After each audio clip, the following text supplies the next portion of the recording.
গত দুদিন বাড়িতে ছিলাম না, বাড়ি ফিরে দেখছি কি অবস্থা, তোমাদেরকে দেখাই চলো। আর কিছু ভালোই লাগছে না, কোথা থেকে শুরু করব কোথা থেকে শেষ করব কিছুই বুঝে উঠতে পারছিলাম না। মাথাটা পুরো আগুন হয়ে যাচ্ছিল। যাদের হাজবেন্ডরা অগোছালো তারাই শুধু বুঝবে যে তাদের জীবনটা কতটা কষ্টের, কারণ কোথাও একদিন গিয়ে শান্তি নেই, কারণ বাড়ি অপেক্ষা করছে অনেক অনেক কাজ। এই রকম অবস্থায় ভাগ্যটাও আমার সাথ দিল না। সকালবেলা জামা কাপড়গুলো কেচে দিয়ে ছাদে মেলে দিয়েছিলাম, তারপর থেকে দেখি বৃষ্টি শুরু হয়েছে, কিন্তু এমনটা হওয়ার কথা ছিল না। আর দেখো, উনান করেছিলাম সেটাও ভেঙে গিয়েছে। এই যে দেখতে পাচ্ছ ছোট্ট ছোট্ট পুচকুগুলো, এরা আমাদের গাড়ির ঘরে সব থাকে।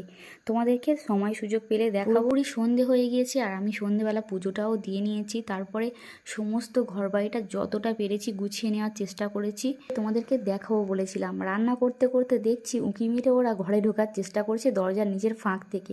তো নেক্সট পার্টে দেখা হচ্ছে। এখন টাটা।